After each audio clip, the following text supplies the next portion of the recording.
Si vous aussi vous êtes un grand friand des aventures pirates, je vous recommande d'embarquer à bord de Moquette Toda, mon émission podcast dédiée à la pop culture. Vous y trouverez un épisode intégralement dédié à la saga Pirates des Caraïbes, dans lequel nous revenons entre amis sur les extraordinaires aventures du plaisant Jack Sparrow et de son Black Pearl. De la cultissime bataille contre Barbossa en passant par l'antre de Davy Jones jusqu'à la terrible vengeance de Salazar, nous revenons en détail sur les meilleurs comme les pires moments de cette grande saga du cinéma, portée par Orlando Bloom, Keira Knightley et bien sûr Johnny Depp. Vous pouvez retrouver cet épisode en intégralité sur les différentes plateformes d'écoute, ainsi que sur YouTube. Alors faites-vous kiffer et d'ici là, bonne vidéo.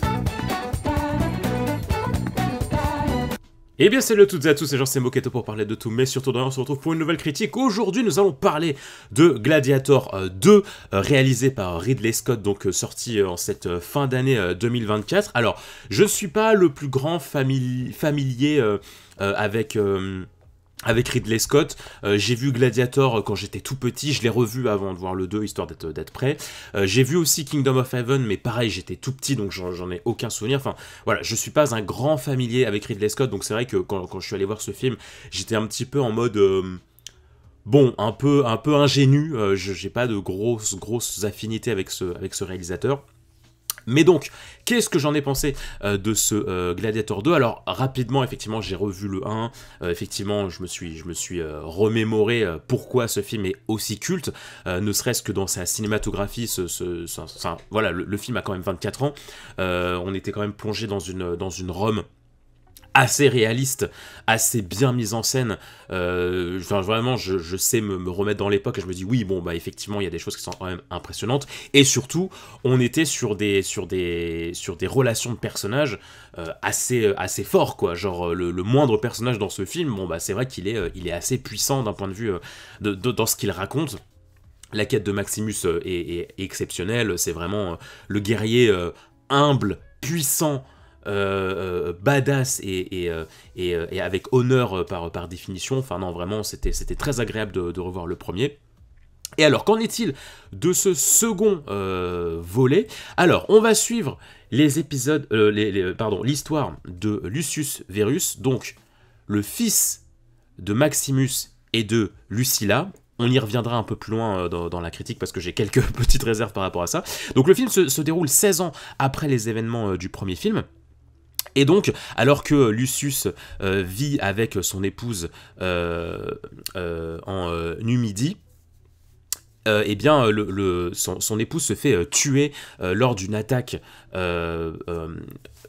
lancée par les jeunes empereurs Caracalla, et Geta ou Geta, je sais déjà plus. Et donc, cette attaque de l'armée romaine était dirigée par le général Marcus Aracius, donc joué par Pedro Pascal. Et donc, durant cette bataille, Lucius perd sa femme, mais également, Lucius se fait capturer et devient esclave. Et donc, il va un petit peu, en quelque sorte, comme le premier film, il va devoir se battre dans les arènes, il va être changé en gladiateur, et donc va essayer de gagner le plus de jeux possible pour monter les échelons jusqu'à atteindre ce fameux général de guerre, donc Pedro Pascal, qui a assassiné sa femme. Voilà tout, on va dire, l'enjeu du film. Alors c'est une critique sans spoil, donc je vais pas entrer plus dans les détails, mais à savoir qu'effectivement, si Lucius a été isolé de Rome, c'est tout simplement parce que suite à la mort de l'empereur précédent à la fin du premier film, sa mère, Lucilla, lui a clairement dit: il faut surtout pas que tu restes dans les parages, parce que tu vas être la cible de nombreuses conspirations, donc il faut que je t'envoie loin, en Afrique, pour pas que tu te fasses assassiner. Voilà, ça c'est le pitch de base. Et alors, bon, ce film, il m'a vraiment frustré, parce que, en fait, j'ai trouvé que quasiment tout fonctionnait plutôt bien, sauf le parcours du personnage principal, du héros, Lucius. Ce qui est quand même, du coup, un petit peu dommage, parce que le héros, c'est quand même quelque chose d'assez important dans une histoire, donc si le héros marche pas, c'est vrai que tout se casse, enfin, les fondations sont pas très très solides, mais c'est vraiment l'impression que j'ai eue. Alors déjà premier hic, c'est que je dis peut-être de la merde. Encore une fois, je suis pas le plus grand fan, ni le plus grand public de Gladiator 1. Je l'ai pas vu énormément de fois, donc peut-être que je me trompe, mais je n'avais pas du tout compris, dans le premier film, que Lucius était le fils de Lucilla et de Maximus, donc le petit garçon qu'on voit à la fin du premier film. J'avais pas du tout compris que c'était... Je n'avais même pas compris que c'était suggéré, parce que si ce n'est pas dit, c'est peut-être suggéré dans le premier film, mais moi je ne l'avais pas du tout vu venir. Moi je pensais que c'était que l'ambiguïté elle était plus sur soit c'est le fils du défunt mari de Lucilla, ou alors c'était le fruit de l'inceste avec son frère. Moi je pensais que l'ambiguïté c'était de ce côté-là, mais sûrement pas du côté de Maximus.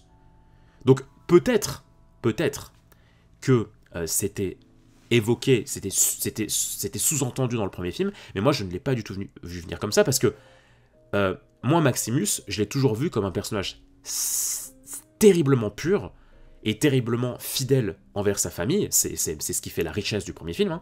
Donc le fait qu'il ait pu avoir un fils avec Lucilla, moi ça me dérange, en fait. Que vous fassiez une suite qui est pas ouf, c'est une chose, mais que vous veniez empiéter sur l'écriture royale du personnage principal du film d'avant, ça me dérange un petit peu par contre. C'est vrai que je suis pas le plus grand fan du film, mais j'aurais été un fan absolu du 1, ça m'aurait fait chier. Alors oui, c'est sous-entendu que Lucilla et Maximus, il y a un rapprochement à un moment, oui, je sais bien.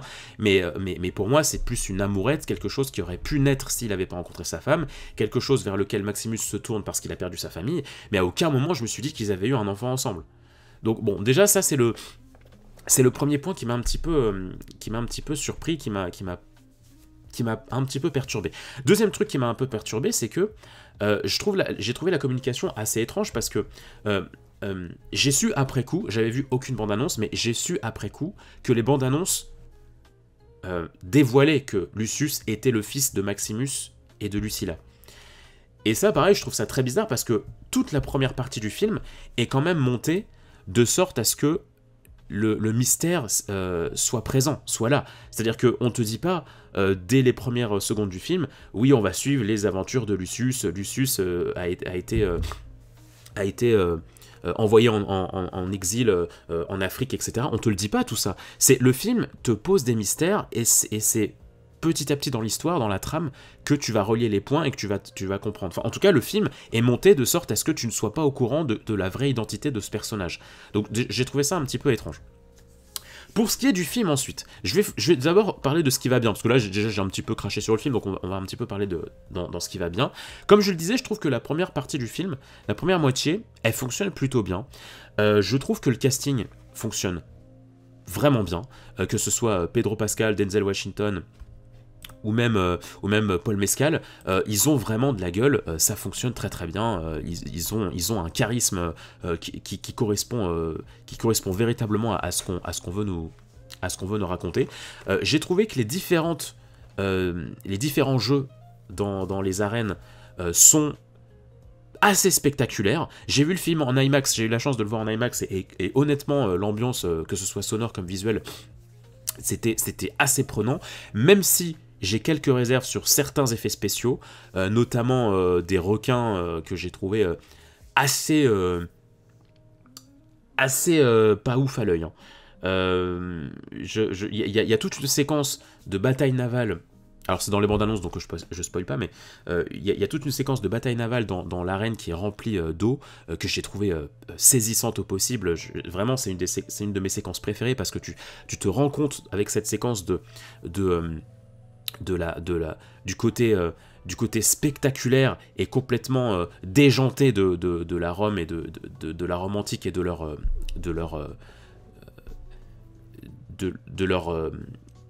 passion pour les jeux et pour le spectaculaire. Alors oui, possiblement que historiquement parlant, c'est pas très juste. Possiblement que oui, des bateaux qui peuvent naviguer dans une telle surface avec des requins, c'est peut-être pas possible. Ça s'est très certainement pas passé comme ça. Mais j'ai envie de te dire, on s'en fout, parce que quand j'étais petit, j'étais assez fan de la Rome antique, et c'est vrai que vu le côté démesuré de ces hommes de l'époque et de leur amour pour le sport et pour les divinités, vu tout ce qu'ils ont été capables de construire, moi ça m'a pas trop sorti du film. Voilà, je sais que ça avait pas mal gueulé par rapport à Napoléon avec la bataille devant les pyramides. Moi oui, je me suis dit bon bah ok, ça c'est sûrement que les requins et tous les bateaux c'est sûrement de trop, mais moi j'arrive à y croire, quand tu vois un peu la démesure de cette époque-là, moi ça va, ça m'a pas sorti du film. Mais c'est vrai que par contre les requins, c'était pas hyper joli à voir d'un point de vue effets spéciaux. Mais en tout cas voilà, les jeux m'ont vraiment plu. Il y avait une variété dans les différents jeux qui rythmaient le film intelligemment et qui apportaient son lot de rebondissements. Il y a limite un côté presque fantastique avec des babouins qui sont complètement possédés par le chétan. Ça, apparemment, j'ai trouvé ça original en fait. J'ai trouvé ça original comme parti pris du réalisateur. Je trouve que les jeux sont bien montés, bien mis en scène. On est souvent sur des plans assez larges. On comprend l'action. On comprend vraiment l'action. C'est pas du surcutage, etc. Tu vois systématiquement les différentes actions des personnages, de comment ça se déroule, de comment ça se situe dans l'espace. Donc non, honnêtement, je trouve que les scènes d'action, elle fonctionne assez bien. J'aime beaucoup les musiques. Alors, encore une fois, je suis pas le plus grand fan du premier film, donc je suppose que la majorité des musiques sont des reprises du thème du premier. Comme j'avais pas les musiques du 1 en tête, bah moi ça m'a pas gêné et j'ai vraiment pris les musiques comme elles étaient, donc j'ai trouvé les musiques très très bien, mais je pense qu'elles ont pas dû plaire à beaucoup, parce que beaucoup ont dû se dire ah, c'est des reprises du premier et tout, c'est des thèmes du premier. Bon, peut-être, je sais pas, ça je suis pas capable d'en juger. Et puis autre chose que j'ai beaucoup aimé, c'est toute la partie politique du film. Tout ce que le film cherche à te raconter, notamment sur le fait que le rêve du précédent empereur, mince, j'ai oublié son nom, qui meurt à la fin du premier film, voilà, qui avait cette vision très utopique d'une Rome en paix, qui voulait instaurer la République. J'ai bien aimé le fait que le film s'ouvre sur l'oubli de ce rêve. C'est-à-dire que ce rêve n'a pas pu aboutir. J'ai trouvé ça assez réaliste en fait, parce que non, tu n'instaures pas une république comme ça du jour au lendemain, c'est pas aussi facile que ça. Le film se passe quand même que, entre guillemets, 16 ans après le premier film, donc c'est normal que, après tout ce qui a pu se passer au climax du premier film, c'est normal que ce rêve tombe un peu dans l'oubli. Donc j'ai bien aimé ce parti pris d'aller toujours plus dans de la violence, dans du malsain, dans une Rome sur le point de s'effondrer, tant elle n'en peut plus de cet empire toujours plus dictatoriale et usante dans la violence. J'ai bien aimé ça. C'est une critique sans spoil, donc je n'entrerai pas dans les détails, mais le personnage joué par Denzel Washington, je l'ai trouvé fantastique. Dans sa manière de jouer, dans sa manière de raconter les choses en différents temps, j'ai trouvé ça génial. Encore une fois, je ne vais pas aller dans les détails. Pour ceux qui ont vu le film, vous voyez très bien de quoi je parle. Mais ouais, je l'ai trouvé exceptionnel, à tel point que pour moi, il vole vraiment la vedette du film. Denzel Washington, il est infiniment plus intéressant que Lucius, que le personnage principal. C'en est presque dommage. C'en est presque dommage, parce que t'as vraiment l'impression que c'est presque c'est son film, en fait, à Denzel Washington, tellement il est au centre de tout, et il est divinement bien écrit. Donc ouais, c'est un point fort et presque un point faible, en fait, ce personnage qui est... voilà, je vais pas entrer plus dans les détails, mais qui est très très très intéressant, et qui est très dans le mélange entre violence et aristocrate, ouais, je me la joue et tout, et enfin bref, je vais pas rentrer plus dans les détails. Voilà, ce que je dirais, c'est que dans les points forts, c'est un bon divertissement, c'est une Rome qui est bien mise en avant, qui est bien mise en valeur, c'est un bon divertissement qui a pas des scènes légendaires, et c'est ça un petit peu c'est ça un petit peu le contraste avec ce film, c'est ça un petit peu l'ambiguïté avec ce film, c'est-à-dire que ces scènes d'action sont bien tournées, sont bien réalisées, pour autant, bah, en fait, elles vont pas forcément marquer beaucoup, je pense, le monde du cinéma, parce qu'en fait, ce que ça raconte, bah, ça pêche un petit peu, parce que ça ne raconte pas grand-chose. J'en parlais en début de critique, le personnage principal, moi, je l'ai trouvé très problématique. Il n'est pas du tout attachant. On ne s'arrête quasiment pas sur ses émotions. On ne prend pas le temps de travailler ses émotions. Là où le premier film avait effectivement une balance très intelligente entre le côté action et le côté relationnel, entre le côté développement de personnage.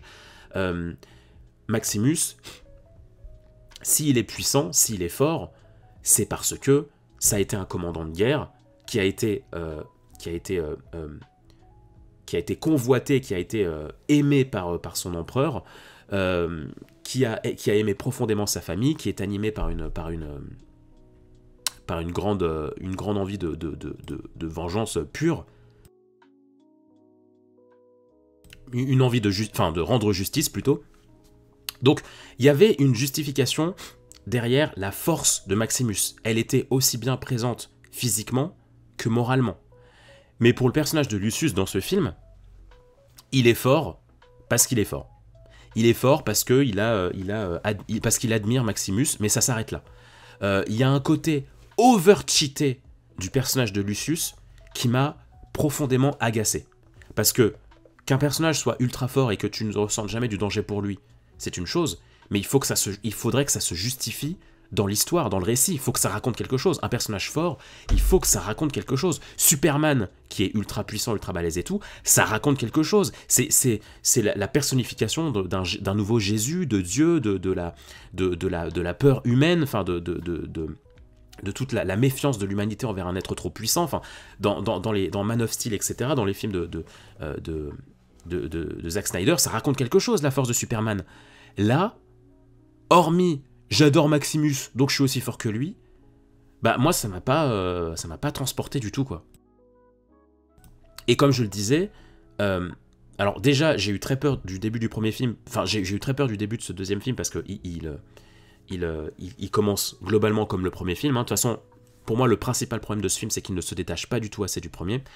Mais voilà, le début déjà, voilà, tu commences sur une bataille, le héros il perd sa femme, il devient esclave, il devient gladiateur pour vouloir se venger et tout. Bon, le début, voilà, je vous fais pas un dessin, c'est quand même assez calqué sur le premier film, ça m'a fait peur. Ensuite, ça prend une autre direction, mais le début, ça m'a fait assez peur et ça m'a pas aidé à m'attacher au personnage parce que j'ai vu un Maximus en moins bien.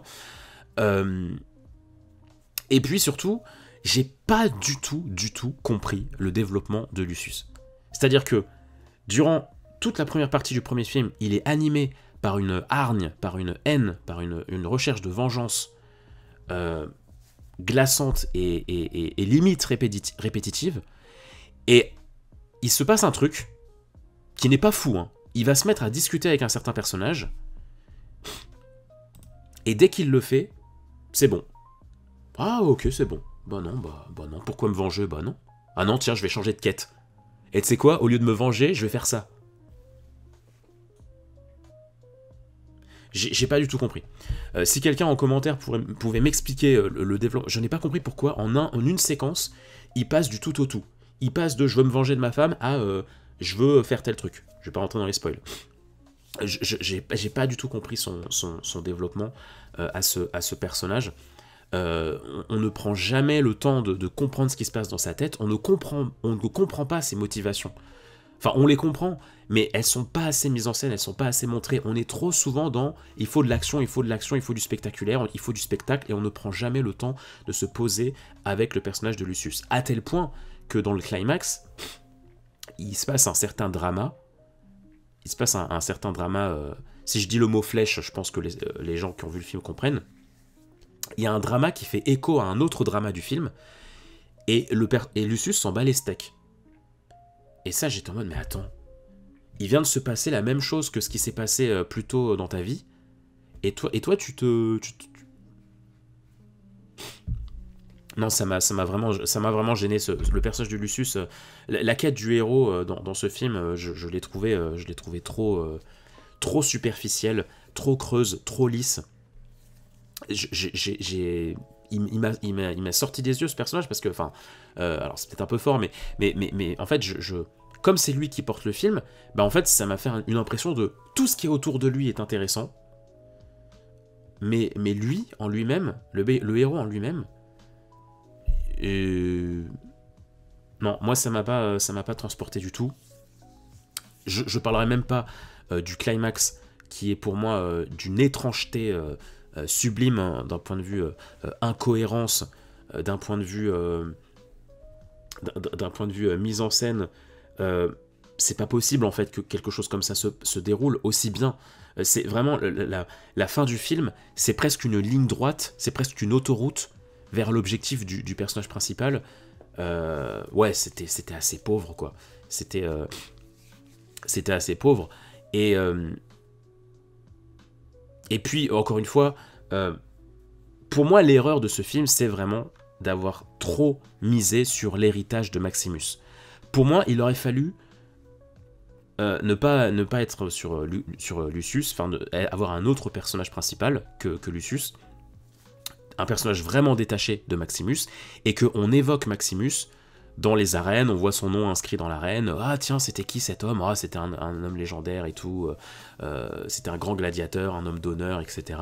Voilà, pour moi, il aurait fallu que Maximus soit présent dans le film, mais d'un point de vue légende, d'un point de vue légende oubliée, qui a existé, qui peut être une inspiration, mais pas être une copie conforme comme ce qu'on essaie de faire dans ce film. Il y a des répliques, il y a des situations, c'est gênant à quel point on essaye absolument de faire comme Maximus, tout comme Maximus, ne serait-ce que dans les thèmes, dans la mise en scène, dans le fait que, hop, je vais caresser du sable, dans les répliques, je vais prendre les mêmes armes que lui, les mêmes habits que lui, enfin, ça m'a gêné, moi ça m'a rappelé, comment il s'appelle, le méchant dans Star Wars 7, là, qui veut absolument être comme Dark Vador, donc il se fait un casque comme lui et tout. Ça m'a rappelé ça m'a rappelé le même malaise un petit peu de fanatisme, copie conforme. Enfin ouais, non, ça m'a beaucoup gêné. Donc voilà ce que je peux dire un petit peu sur ce Gladiator 2, que je trouve pas forcément mauvais, encore une fois, parce que je trouve qu'il y a vraiment une envie de grand spectacle. Il y a vraiment une envie de bien faire dans ce que ça veut raconter. J'ai nettement préféré le côté politique dans ce film que dans le premier, personnellement. Mais par contre, ce qu'on veut te raconter dans la ligne principale du récit, bah c'est pas très intéressant, c'est pas marquant, et du coup, à mon avis, le film va pas forcément rester dans les mémoires. Ça aurait pu être pire. C'est ce que je me dis en ressortant du film, c'est que ça aurait pu être pire, ça aurait pu vraiment être la suite vraiment de trop, qui n'ajoute rien, qui n'ajoute pas d'éléments, qui n'ajoute pas d'informations supplémentaires au premier film. On n'en est pas loin, mais on n'y est pas non plus. Pour moi, il apporte quand même des éléments nouveaux et intéressants au premier film. Il apporte des pièces supplémentaires intéressantes. Mais, en voulant bien faire, aussi, il crache un petit peu sur le premier. Donc, c'est pas la suite de trop, en mon sens. Mais on n'est pas loin. On est vraiment pas loin. Ouais, on n'est pas loin. Voilà en tout cas ce que j'avais à vous dire sur Gladiator 2. J'espère que ma critique vous aura plu. Moi, je vous souhaite plein de bonnes choses. Prenez soin de vous. N'hésitez pas à vous abonner si cette critique vous a plu, à mettre un petit pouce en l'air et bien à mettre un petit commentaire. Voilà, ça aidera pour le référencement. En attendant, je vous souhaite plein de bonnes choses. Prenez soin de vous et à très vite sur Moquette TV. Bye bye les gens.